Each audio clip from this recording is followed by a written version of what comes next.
बोले श्री सदगुरुदेव भगवान की जय। श्री गुरु चरण सरोज रज निज मन मुकुर सुधारि रघुवर विमल यश जोदायक फल बुद्धिहीन तनु जानिके सुमिरहु पवन कुमार।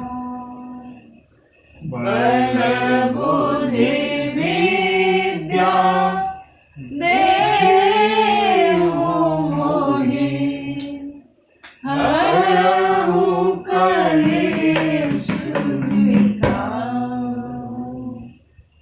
बोलिए श्री सदगुरुदेव भगवान की जय। दो बार हरिनाम संकीर्तन, उसके बाद प्रभु प्रेरणानुसार आज की कथा का हम लोग स्वागत करेंगे। पहले दो बार हरिनाम संकीर्तन। हरे राम राम राम सीता राम राम राम। हरे राम राम राम सीता राम राम राम।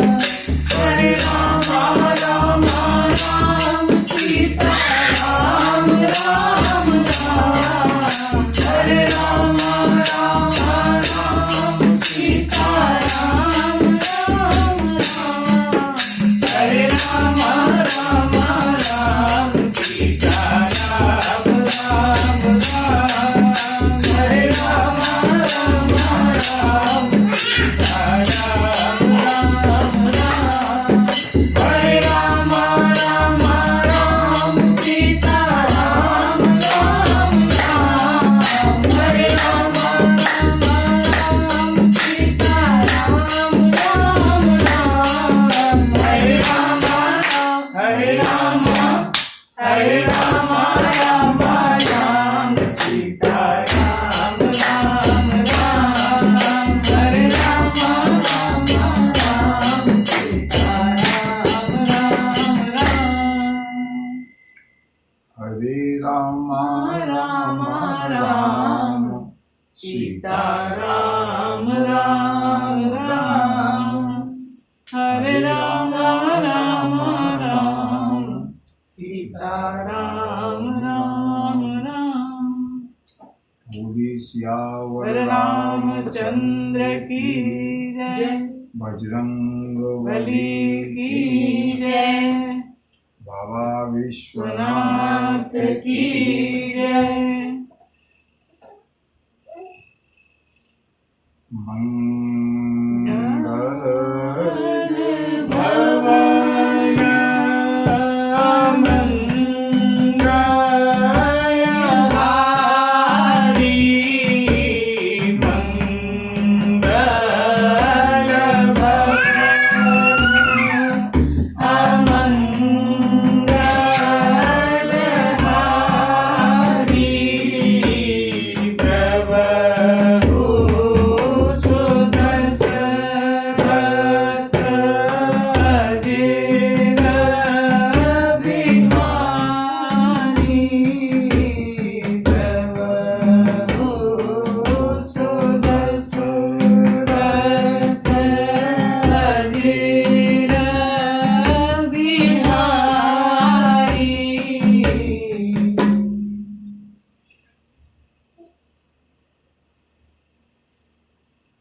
गीता का अर्थ होता है जो गाया जा सके।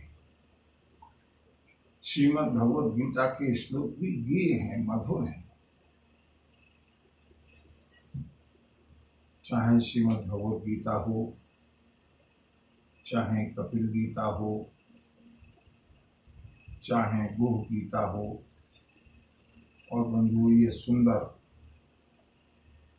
स्वयं प्रभु के मुखारबिंद से निकली हुई लक्ष्मण गीता, लक्ष्मण को प्रभु समझा रहे हैं। कल के प्रकरण में हमने देखा माया क्या है, माया का विस्तार कहाँ तक है, माया के प्रकार। कल का रिकैप जिससे थोड़ा रिवीजन हो जाए। माया के दो प्रकार बताई, एक विद्या माया और एक अविद्या माया। इसके बाद प्रभु ने ज्ञान की परिभाषा बताई। ज्ञान क्या है?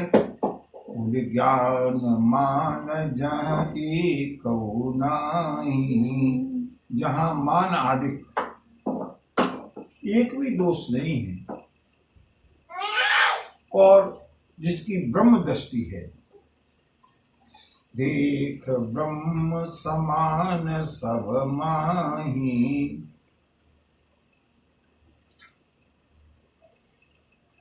ज्ञ का अर्थ ही होता है जानना।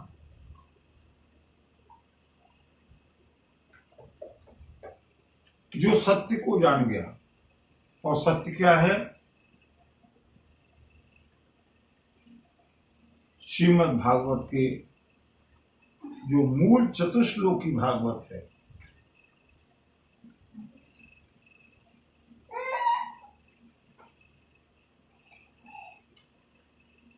जिसका उपदेश स्वयं नारायण ने किया है ब्रह्मा जी के लिए,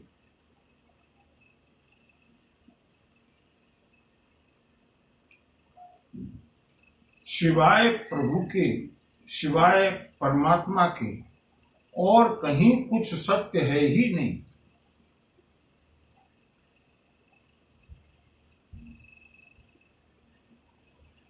ब्रह्म सत्य जगत मिथ्या। जो इस भेद को जानता है, जो इस रहस्य को जानता है कि जो भी कुछ है, जहां भी है, जिस रूप में भी है, चाहे वो अच्छे रूप में है चाहे बुरे रूप में है, हर देश में तू, हर देश में तू, तेरे नाम अनेक तू एक ही है, तेरे नाम अनेक तू एक ही है। हर देश में तू, हर देश में तू, तेरे नाम अनेक तू एक ही है, तेरे नाम अनेक तू एक ही। चाहे वो मीरा के लिए जहर के रूप में आया हो, वो भी श्याम है। चाहे वो प्रहलाद के सामने हिरण्यकश्यपु के रूप में हो, वो भी नारायण है। चाहे वो रावण के रूप में हो, चाहे वो कंस के रूप में हो, दुरात्मा के रूप में हो, महात्मा के रूप में हो,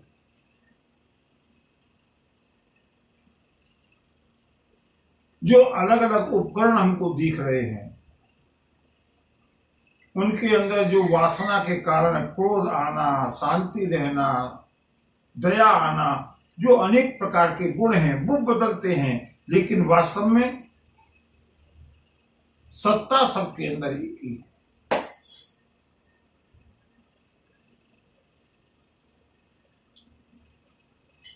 जड़ चेतन जग जीव जत, सकल राममय जान,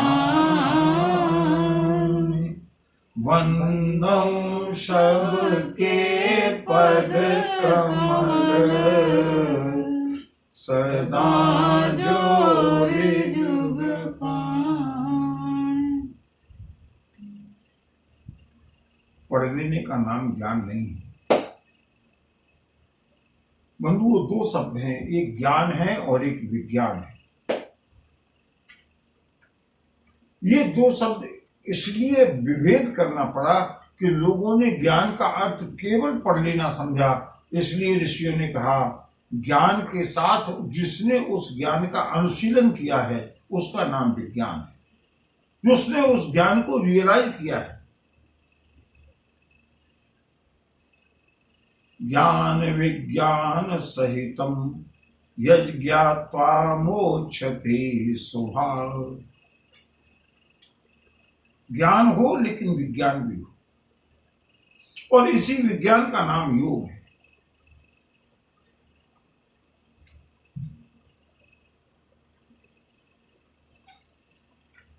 बिना योग के, बिना रियलाइजेशन के ज्ञान स्थिर नहीं होता। ज्ञान थिरावे नहीं बिनु योग,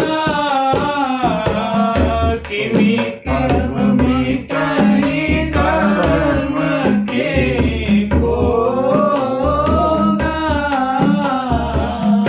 किमी सर्व मिटाई कर्म के भोगा।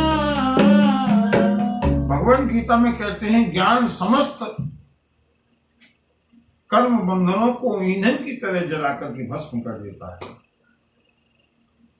लेकिन ज्ञान का अर्थ केवल मंत्रों को रटना और मैं परमात्मा हूं ऐसा कहते रहना, ये ज्ञान नहीं है।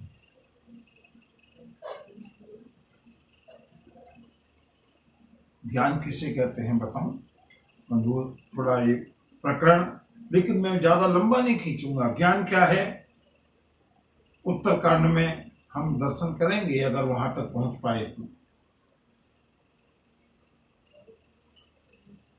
लोमस ऋषि जो कि काकभूषुंड के गुरु हैं, बार बार काकभूषुंड को उपदेश करते हैं निर्गुण ज्ञान का।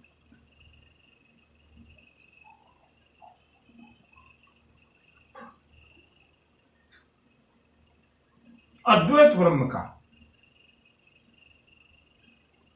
और काकभूषुंड जी कहते हैं नहीं, मैं चाहता हूं कि भरे लोचन विलो के अवधेशा, और तब सुनी हूं निर्गुण उपदेशा।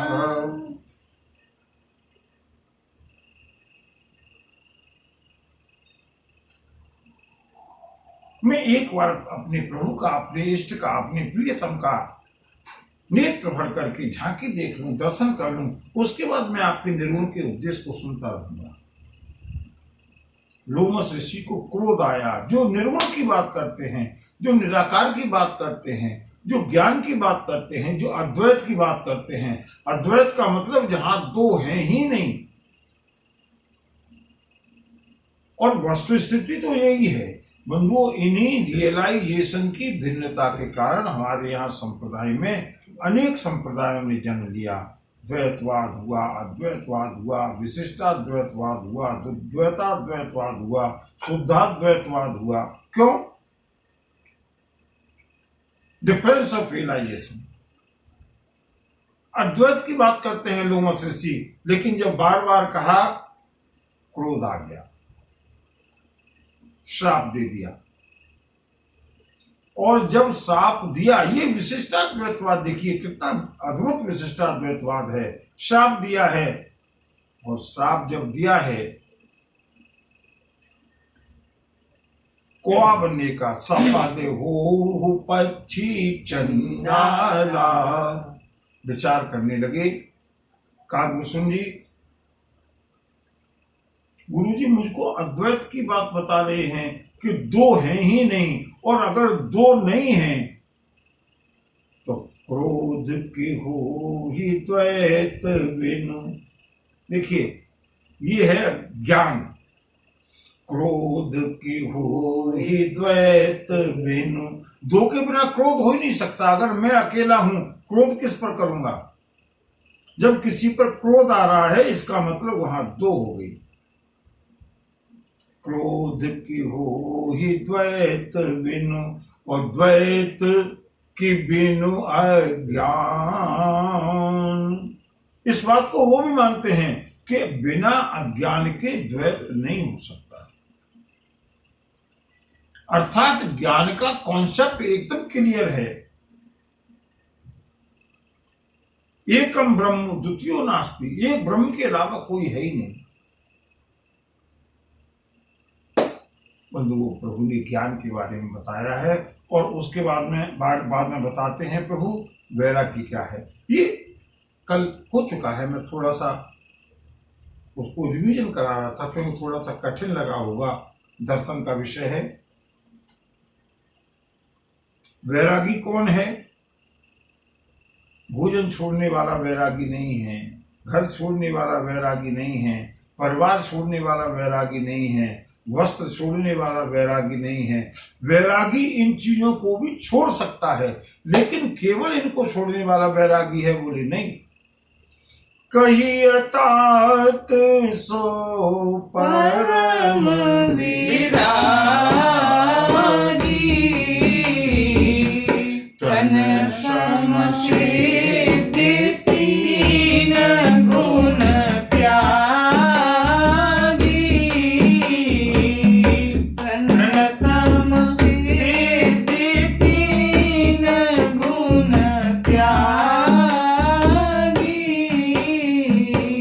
कहीं आसक्ति नहीं है, कहीं अटैचमेंट नहीं है, वो वैरागी है।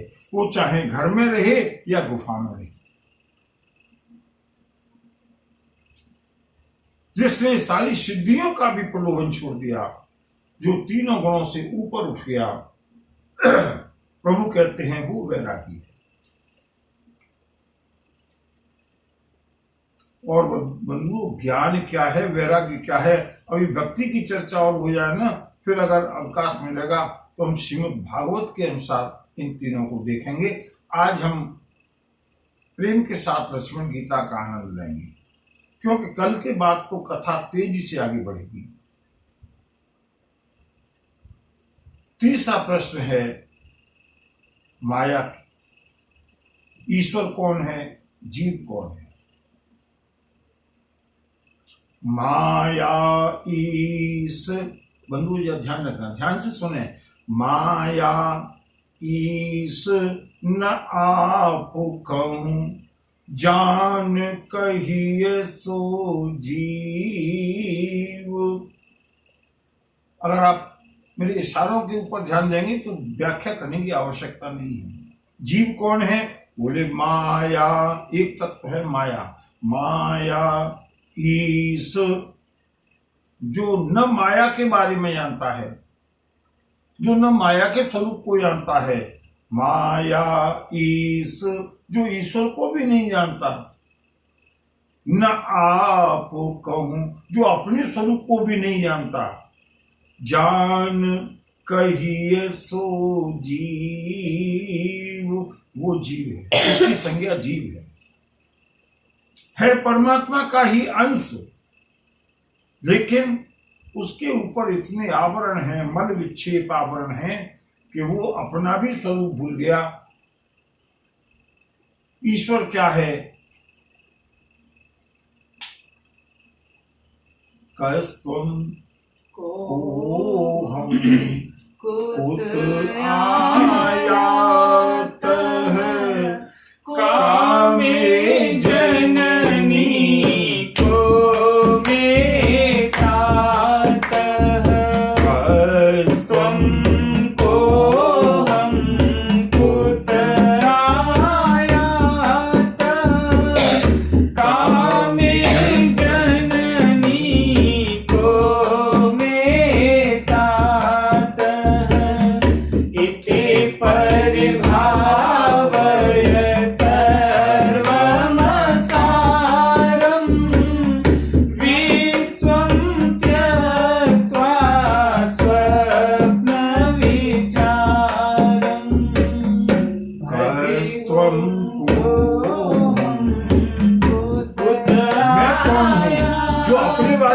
नहीं जानता कि मैं कौन हूं, मैं शरीर हूं, मैं ब्राह्मण हूं, मैं नाम हूं, मैं रूप हूं। जो केवल इसमें लगा हुआ है ना, समझ लो हम सब जीव हैं, हम सभी जीव हैं। जो न माया के स्वरूप को जानता है, बंधु इस बात को तो प्राय माना जा सकता है कि माया के स्वरूप को नहीं जानते, हम अपने स्वरूप को भी नहीं जानते, लेकिन प्राय हमको क्या भ्रम है कि हम ईश्वर को तो जानते हैं। लेकिन भगवान कहते हैं माया ईश न आप कह जान। जो स्वयं को नहीं जानता वो ईश्वर को भी नहीं जान सकता, क्योंकि मैं स्वयं ईश्वर का ही स्वरूप हूं। ईश्वर है यह कह देना एक अलग बात है, लेकिन ईश्वर का स्वरूप क्या है? अगर केवल हमको इतना ही विश्वास हो जाए तब भी हम मान लेंगे कि हम ईश्वर को मानते हैं, ईश्वर को जानते हैं। क्या है ईश्वर?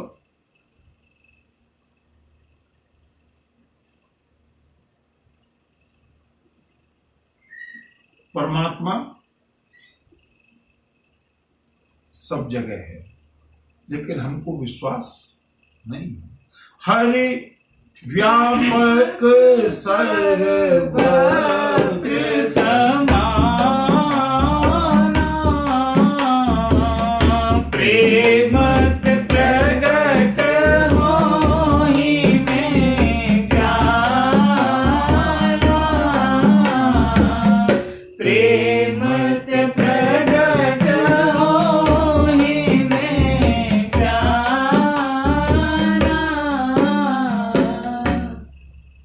जब से ये कोरोना नाम का रोग चला है, चाहे उसे महामारी कहें ना कहें, जो भी कुछ है, तब से मैं इसी बात के ऊपर चिंतन कर रहा हूं।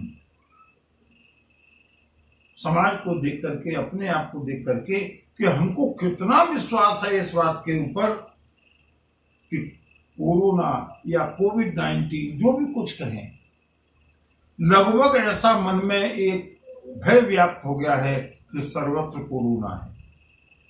सर्वत्र है नहीं, लेकिन न जाने किसके स्पर्श से कहां हो सकता है। केवल संभावना मात्र से हम कोरोना को लगभग ये मान बैठे हैं कि वायु में भी कोरोना है, स्टील में भी कोरोना है, नोटों में भी कोरोना है, कागज में भी कोरोना है, लकड़ी में भी कोरोना है। भयभीत हो गए। एक अति सूक्ष्म विषाणु के बारे में हमको लगभग विश्वास हो गया, यद्यपि वो सत्य नहीं है, वो नहीं है। भले ही हम कंटेनमेंट जोन के बाहर हैं, हॉट स्पॉट के बाहर हैं, लेकिन फिर भी हमको लगता है कि यहां भी कोरोना हो सकता है। और जिसके बारे में भगवान शिव कह रहे हैं, जिसके बारे में हमारे शास्त्र कह रहे हैं, जो हमारी भी कभी कभी अनुभूति है कि हरि व्यापक सर्वत्र समाना। अगर बंधु इतना ही विश्वास अगर हमको प्रभु के विषय में भी हो जाए कि प्रभु सर्वत्र हैं, ईमानदारी से बताइएगा हमसे गलतियां, अपराध, पाप होने में कुछ कमी होनी चाहिए या नहीं? धड़ल्ले के साथ बेईमानी करते हैं, क्यों? अरे परमात्मा तो मंदिर में है, शाम को जाएंगे मंदिर में, 100 रुपए का भोग चढ़ा देंगे, परमात्मा खुश हो जाएगा। परमात्मा यहां थोड़े ही देख रहा है। बात अगर कट लगे तो मुझे क्षमा कर दीजिएगा, लेकिन सबकी नहीं कहता, लगभग मेरी स्थिति तो ऐसी है। मैंने पहले भी एक बार कहा था, हमको कंप्यूटर के ऊपर विश्वास है, हम सर्विलांस में हैं, हम सीसीटीवी कैमरे की निगरानी में हैं। यह सोच करके, यह सुन करके, यह देख करके, यह पढ़ करके हम अलर्ट हो जाते हैं, कहीं कोई गलती नहीं हो जाए। और परमात्मा, हम क्या छिपाएं तुमसे, सब कुछ तुम्हें खबर है।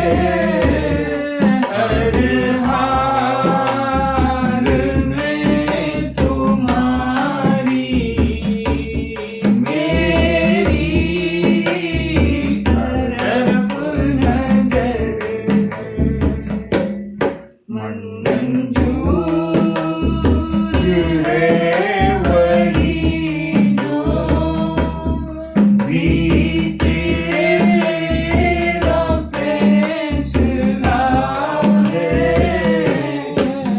राजी हैं हम उसी में जिसमें तेरी रजा है। सारे जहां के मालिक तेरा ही आसरा है। राजी हैं हम उसी में जिसमें तेरी रजा है। राजी हैं हम उसी में जिसमें तेरी रजा है।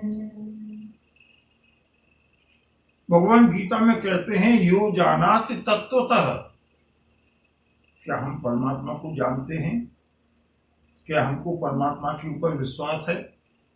अगर मंदिर के पट बंद हो गए हैं, अगर मंदिर बंद हो गया है, तो क्या हम परमात्मा से दूर हो गए? क्या परमात्मा केवल मंदिर में है? मंदिर में प्रसाद चढ़ाने के लिए जाएंगे और अगर किसी ने बाहर स्पर्श कर लिया हमको प्रसाद ले जाते में, तो उसके हम एक थप्पड़ मार देंगे। क्यों? क्योंकि ये प्रसाद तो परमात्मा के लिए है और जिसके थप्पड़ मारा है उसके अंदर परमात्मा नहीं है। ऐसा हमारा लगभग विश्वास है।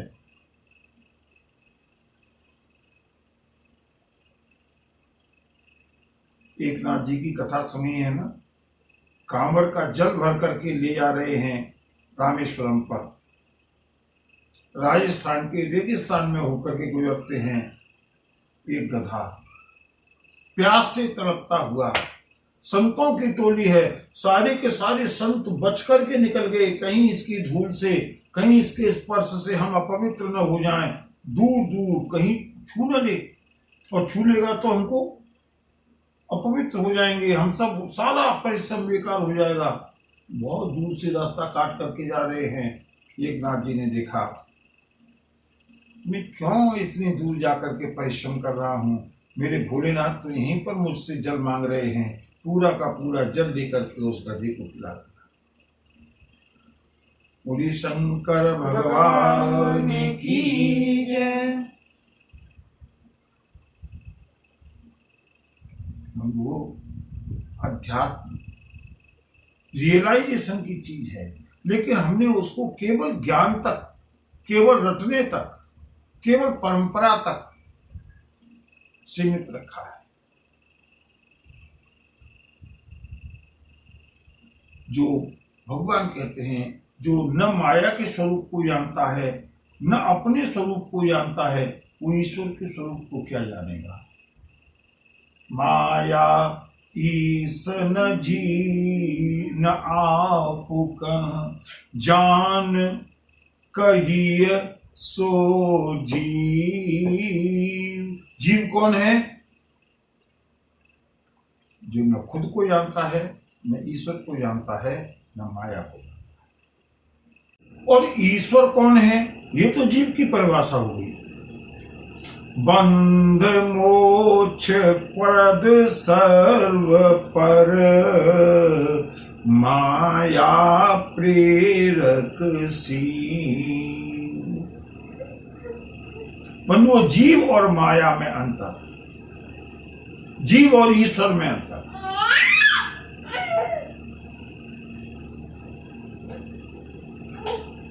जीव ही ईश्वर है ऐसा कहना मैंने यहां तक समझा है पूर्ण उचित नहीं है। जीव ईश्वर नहीं हो सकता।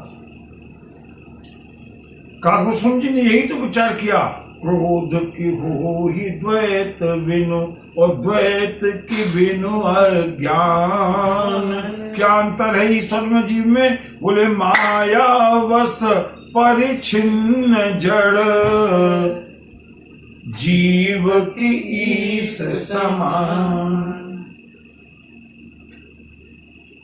जीव माया के वश में है और माया ईश्वर के वश में है। जीव में और ईश्वर में इतना अंतर है।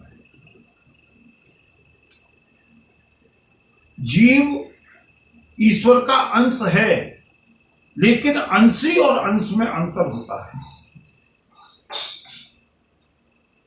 गंगा जल में और गंगा जी में अंतर है या नहीं?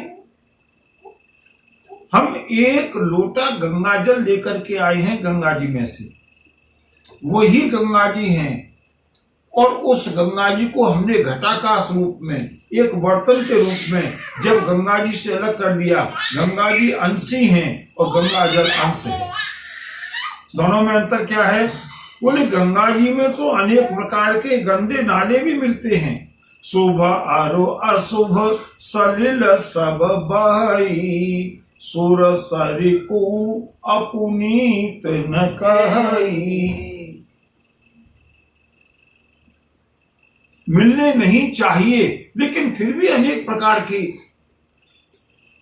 प्राकृतिक रूप से भी गंदगी मिलती है। गंगा जी में सब कुछ नदी नाले मिलते हैं, लेकिन गंगा जी फिर भी पवित्र है। और अगर हमारे लोटे में 2 बूंद गंदगी भी मिल जाए गंगा जल में, तो वो गंगा जल अपवित्र हो जाएगा। अंशी और अंश में अंतर। अंश अंशी नहीं हो सकता। अंशी के गुण तो अंश में हैं। गंगा जल के जो, गंगा जी के जो गुण हैं वो गंगा जल में हैं, लेकिन गंगा जी विराट हैं और अंशी उसका वैयक्तिक रूप है।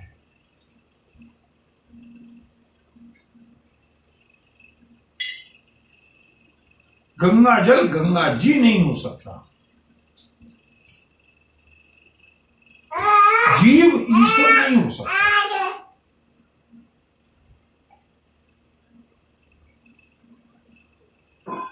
विकार की एक छोटी सी बूंद भी गंगा जल को अपवित्र कर देगी। बंधुओं, परमात्मा सर्वसमर्थ है, परमात्मा स्रोत है, परमात्मा अंशी है। इसलिए प्रभु ने यहां भेद किया दोनों में कि बंध मोक्ष प्रद, ईश्वर बंधन में डालने वाला भी है कर्मानुसार, मोक्ष देने वाला भी है, सबसे परे है, माया को प्रेरणा देने वाला है, वह ईश्वर है। अगर कोई ये कहे कि एक कैदी और जेलर बराबर हैं क्योंकि दोनों ही जेल में जाते हैं, बंधुओं, कैदी को अंदर डालना जेलर की इच्छा है, कैदी को बाहर निकालना जेलर की मर्जी पर है। बंध मोक्ष प्रद, बंधन में डालना, मोक्ष करना, ये दोनों जिसके बस में है उसका नाम ईश्वर है।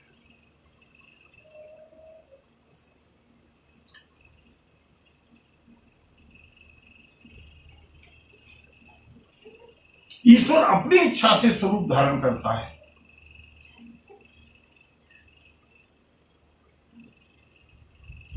विप्रधेनु सुर संत हित लीन मनुज अवतार।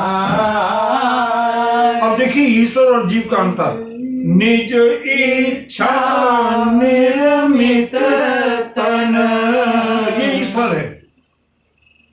उसकी इच्छा हुई राम बन के आऊं, उसकी इच्छा हुई कृष्ण बन करके आऊं, उसकी इच्छा हुई कच्छप बन करके आऊं, उसकी इच्छा हुई वाराह बन करके आऊं, उसकी इच्छा मत्स्य बनने की हुई, उसकी इच्छा नरसिंह बनने की हुई। जैसी इच्छा हुई वैसा वेश बना लिया। हम स्वतंत्र नहीं हैं।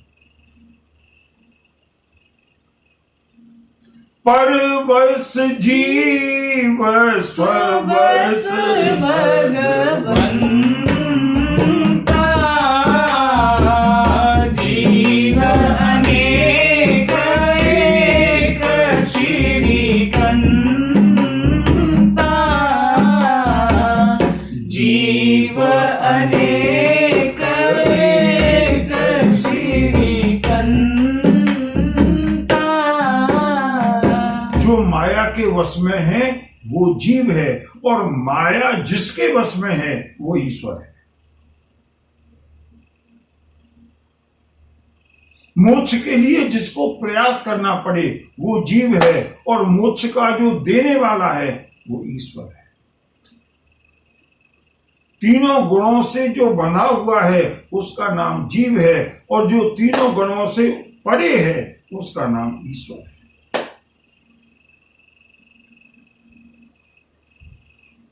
लक्ष्मण जी की जो शंकाएं थी, जो समस्या थी, लक्ष्मण जी को शंका क्या नहीं होगी बंधुओं, ये तो हम लोगों को समझाने के लिए प्रभु ने लीला की है। और प्रभु ने थोड़े ही में सब कहूं बुझाई, संक्षेप में समझने लायक बहुत अच्छा उपदेश दिया है प्रभु श्री राम ने। माया क्या है, ईश्वर क्या है, जीव क्या है, ज्ञान क्या है, वैराग्य क्या है, सब के बारे में बताया। और अब प्रभु भक्ति की ओर आते हैं। लक्ष्मण जी का मूल प्रश्न ये है, प्रभु श्री राम कहते हैं, लक्ष्मण राम सिया राम सिया राम जय जय राम, राम सिया राम जय जय राम। धर्म ते वीर ते जोग ते ज्ञाना, ज्ञान मोक्ष प्रद वेद बखाना, जा जय वेगी द्रवों में भाई,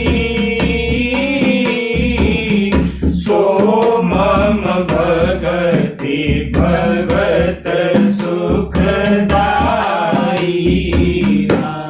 सो सुतंत्र अवलंबना,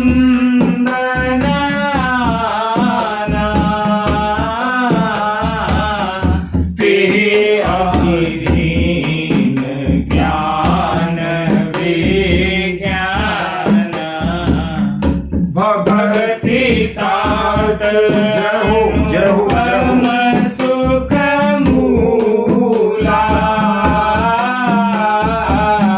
मिलई जो संत होई अनुकूला, राम सिया राम सिया राम जय जय राम, राम सिया राम जय जय राम।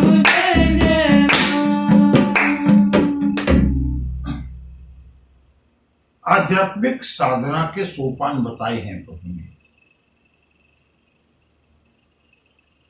गाने बजाने का नाम, केवल गाने बजाने का नाम भक्ति नहीं है। धर्म ते वीरति, जब धर्म का पालन करेंगे तब वीरति वैराग्य होगा। और जोग ते ज्ञाना, योग से ज्ञान प्राप्त होगा। और ज्ञान मोक्ष प्रद वेद बखाना, ज्ञान मोक्ष को प्रदान करने वाला है। ये साधना का क्रम है। लेकिन जाते बेगी द्रवों में भाई, सो मम भगति भगत सुखदाई,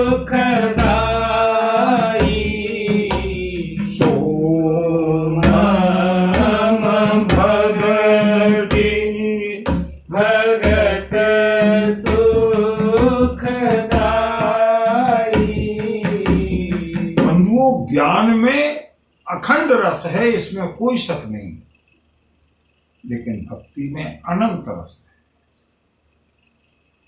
ज्ञान हमेशा एक रस रहने वाला है, ज्ञान एक जैसा रहता है हमेशा, लेकिन भक्ति दिने दिने नवम नवम नमामि नंद संभवम् नमामि नंद संभवम्। जो प्रतिपल बढ़ती रहे उसका नाम, जिसका जो रस प्रतिपल बढ़ता रहे उसका नाम भक्ति है।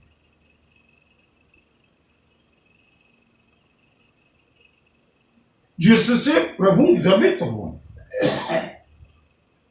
ज्ञान से हम प्रभु को जान सकते हैं, लेकिन भक्ति से हम प्रभु को द्रवित करके अपने घर में सो अज प्रेम भगति बस कौशल्या की गो, इसका नाम भक्ति है। बिन विश्वास भगति नहीं। द्रव शब्द का देखिए गोस्वामी जी ने कहां प्रयोग किया। भक्ति में ही केवल वो सामर्थ्य है जो परमात्मा को भी द्रवित कर दे। बिन विश्वास भगति नहीं, और बिना भक्ति के ते ही बिनु द्रवहीन राम। बिना भक्ति के, बिना प्रेम के प्रभु द्रवित नहीं। वो जो निर्गुण निराकार है, जिसका कोई आकार नहीं है, जो कूटस्थ है, वही कूटस्थ अज भक्ति के कारण द्रवित होकर के सगुण साकार रूप धारण करके द्रवहु सुदशरथ अजर बिहारी।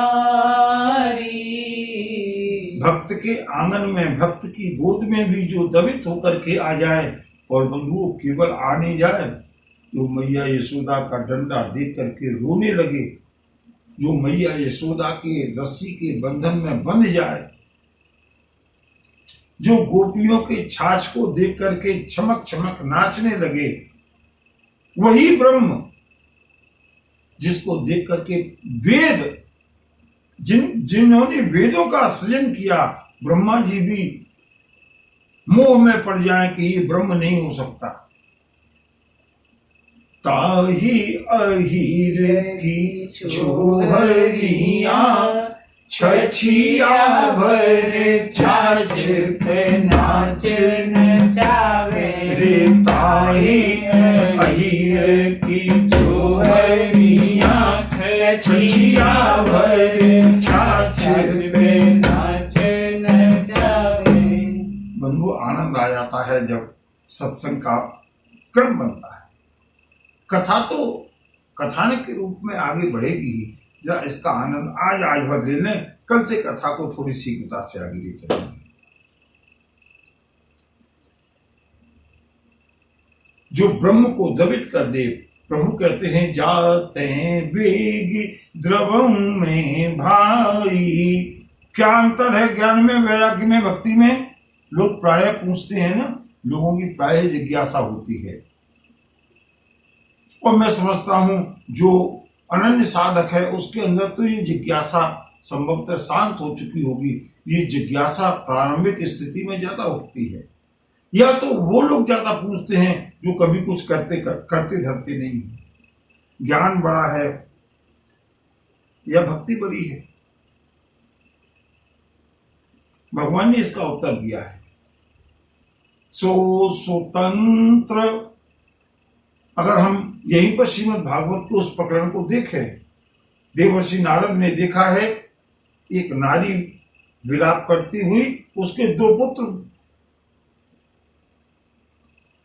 मूर्छित अवस्था में पड़े हैं। देवर्षि नारद ने पूछा तुम कौन हो?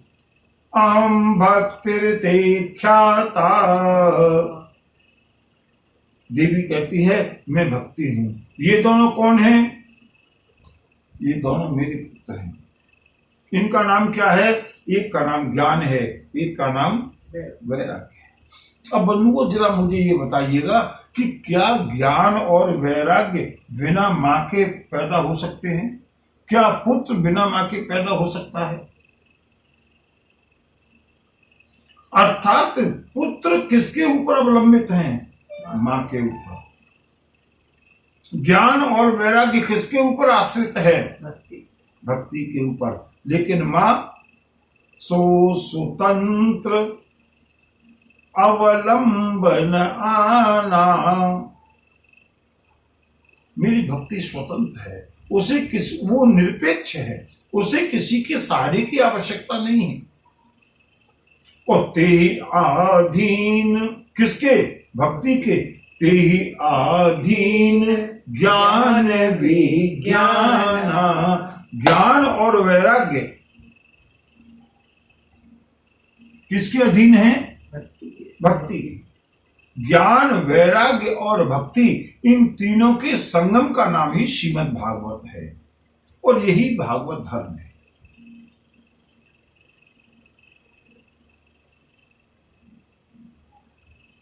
ज्ञान और वैराग्य मूर्छित हो गए, भक्ति उनको जागृत करती है।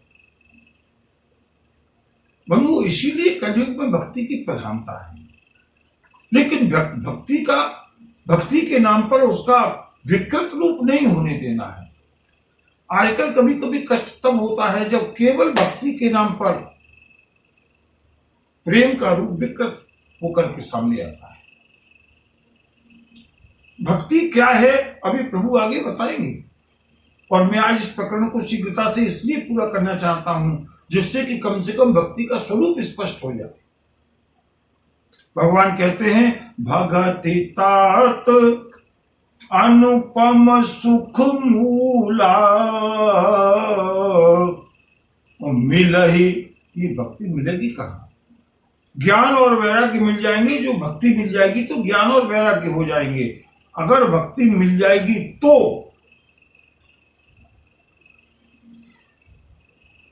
और भक्ति कब मिलेगी? मिलहि जो संत होई अनुकूला। अगर संत अनुकूल होंगे, संतों की कृपा होगी तो भक्ति मिलेगी। और संत अनुकूल कब होंगे? बिनु हरि कृपा मिलहि नहीं संता। अब मोहि भरोसा हनुमंता। बिनु हरि कृपा मिलहि नहीं संता। प्रभु की कृपा होगी तो संत मिलेंगे, और जब संत मिलेंगे तो भक्ति मिलेगी। इसका मतलब भक्ति कब मिलेगी? जब प्रभु की कृपा हो। अति हरि कृपा जाहि पर होई। पाव देहि मार्ग सोई। पाव देहि मार्ग सोई। बिनु सत्संग विवेकन होई। बिनु सत्संग विवेकन होई। राम कृपा बिनु सुलभन सोई। राम कृपा बिनु सुलभन सोई। बिना प्रभु की कृपा के संत नहीं मिलेंगे, और बिना संतों की कृपा के भक्ति नहीं मिलेगी। इसका मतलब अगर भक्ति मिल रही है, अगर प्रेम प्राप्त हो रहा है, निश्चित समझ लेना प्रभु की कृपा है, और प्रभु की कृपा हमारे ऊपर है, इससे ज्यादा सुखद और क्या हो सकता है।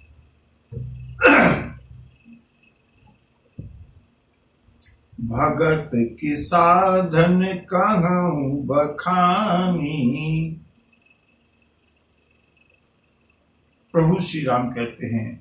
और बंधुओं, जब मैं प्रभु श्री राम कहता हूं ना, तो मुझे बड़ी गर्व की अनुभूति होती है। और आप लोग सुन रहे हैं, आप लोग परम सौभाग्यशाली हैं। क्यों?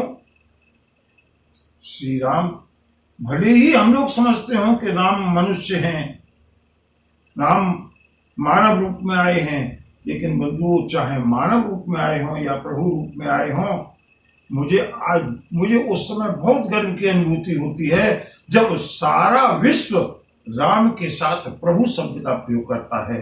प्रभु श्री राम। अफगानिस्तान वाले भी कहते हैं कि श्री राम हमारे यहाँ के हैं। रूस कहता है श्री राम हमारे यहाँ के हैं। अन्य अन्य विदेशों के लोग इस बात का दावा करते हैं। और अब तो बंधुओं, भारत के पड़ोस में बसा हुआ राष्ट्र नेपाल विवाद चला दिया उसने। श्री राम तो नेपाली थे, श्री राम का जन्म तो नेपाल में हुआ था, भले ही कम्युनिस्ट हैं। आज मैंने डिबेट को देखा, राम के साथ प्रभु शब्द, प्रभु श्री राम। प्रभु श्री राम तो सबके हैं। अंत में इस बात पर आ गया, प्रभु श्री राम तो सबके हैं, प्रभु श्री राम तो विश्व के हैं, वो प्रभु श्री राम तो रोम रोम में रम रहे हैं। बंधुओं, उस समय मुझको बड़ी सुखद अनुभूति हुई कि चाहे कोई राम को ले जाओ, लेकिन बंधुओं श्री राम तो मेरे हैं। और ये हमारे गर्व का विषय है। सौभाग्य ये हमारा कि वो अपना मानते हैं, सौभाग्य ये हमारा कि वो अपना मानते हैं। राजनीति वाले राजनीति करते रहे, हो सकता है कि राजनीतिक स्टंट रहा हो, स्टेटमेंट रहा हो, लेकिन बंधु, इतना मुझे तो गर्व की अनुभूति होती है कि मेरे राम को आज सारा विश्व ये मानने के लिए दावा कर रहा है कि राम हमारे यहां पैदा हुए।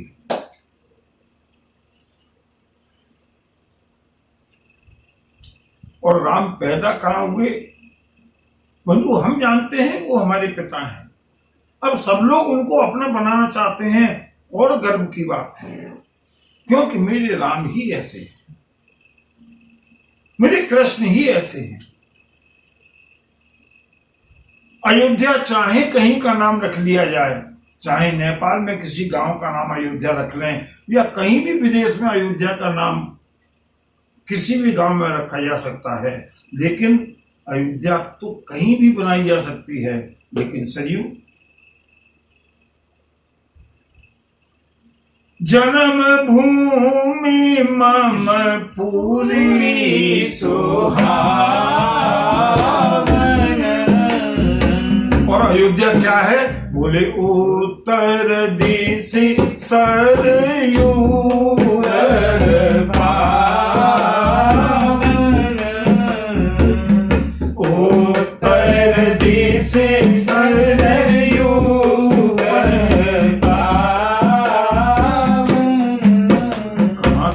सरयू नदी। आज मैंने डिबेट को बड़ी रोचकता के साथ सुना। हालांकि मुझे कोई आपत्ति नहीं है, सब राम को अपने अपने घर का बनाते रहे। अंत में नेपाल के ही प्रवक्ता थे कोई सरकार के, इस बात पर मौन हो गए जब यहाँ के प्रवक्ता ने कहा, किसी संत ने पूछा, अच्छा बताओ, मान लिया अयोध्या नेपाल में है, लेकिन इतना तो मानते हो कि अयोध्या में सरयू बहती है? बोले हाँ। बोले हमको बताओ कि नेपाल में सरयू कहाँ है, बताओ हमको कि नेपाल में चित्रकूट कहाँ है, बताओ नेपाल में वाल्मीकि ऋषि का आश्रम कहाँ है, भारद्वाज ऋषि का आश्रम कहाँ है? केवल राम मेरे हैं। बंधुओं, ये तो कहना बहुत अच्छी बात है कि राम सबके हैं, राम, और इसमें कोई आपत्ति नहीं। राम कहीं मैं तो कहता हूं कि राम पाकिस्तान के हैं, क्या बुराई है? मेरे बात को जितने लोग ज्यादा माने उतने ही मेरे लिए गर्व की बात है। अब ये तो अपनी संतुष्टि और आस्था की और दृढ़ता की बात है कि राम तो इसी अयोध्या में पैदा, और ये हमारा सौभाग्य है कि राम कथा भारत में कही जा रही है। राम की कथा का, लीला का मंचन भारत में, यद्यपि क्या कितनी बंधुओं, क्या राम की महिमा है, हम लोग शायद उतना समझते नहीं। इंडोनेशिया सबसे अधिक मुस्लिम पॉपुलेशन का देश है ना? सबसे ज्यादा मुस्लिम इंडोनेशिया में, और इंडोनेशिया में इस्लाम धर्म माना जाता है। 90% आबादी मुसलमानों की है, लेकिन वहां राम कथा होती है, वहां रामलीला का मंचन होता है, वहां रामलीला खेली जाती है। वहां किसी ने पूछा, मैं नाम भूल रहा हूं, किसी राष्ट्राध्यक्ष ही थे, उनसे पूछा था कि आपका इस्लाम तो ये सब बुत की पूजा, मूर्ति की पूजा मानता नहीं, आप राम की लीला का मंचन करते हैं, रामलीला खेलते हैं और राम कथा कहते हैं और इस्लाम धर्म को मानते हैं, ये कैसे है? उन्होंने कहा, इस्लाम हमारा धर्म है, लेकिन राम हमारे आदर्श हैं, राम हमारी जीने की कला सिखाते हैं, इसलिए राम हमारे मन में बसे हुए हैं। इस्लाम हमको पूजा की पद्धति बताता है, इस्लाम को धर्म के रूप में मानते हैं, लेकिन राम हमारे आदर्श हैं। एक मुस्लिम कंट्री का था, एक नहीं कितने बंधु। अब तो सऊदी अरब में भी जो जनक है मुस्लिम कंट्रीज का, वहां पर भी श्री राम का भव्य मंदिर बना है। मुझे और कुछ कहना नहीं है, मुझे इन बातों से कोई लेना देना नहीं। मैं बताता हूं, मुझे बड़ी प्रसन्नता होती है जब मैं देखता हूं कि मेरे राम को सारा विश्व मानता है। और माने या न माने, राम की महत्ता पर कोई असर पड़ने वाला नहीं है, लेकिन हमको प्रसन्नता होती है। प्रभु कहते हैं, भगत की साधन कहूं बखानी, सुगम पंथ मोहि पावहि प्राणी। कि भैया, मैं तुमको भक्ति की साधन बताता हूं, जिससे सहज में प्राणी मुझको प्राप्त हो जाए। भगवान कैसे मिलेंगे? ज्ञान से मिलेंगे, योग से मिलेंगे, वैराग्य से मिलेंगे, क्या क्या साधन करने पड़ेंगे? प्रभु कहते हैं, सुगम पंथ मोहि पावहि प्राणी। और प्रभु ने साधन बताना प्रारंभ किया है। प्रथम ही भी प्रचरण अति प्रीति, निज निज कर्म निरत श्रुति रीति, यही कर फल पुनि विषय विरागा, तब मम धर्म उपज अनुरागा, श्रवणाधिक रव भक्ति दृढ़ाहि, मम लीला रति अति मन माहि, मम लीला रति अति मन माहि।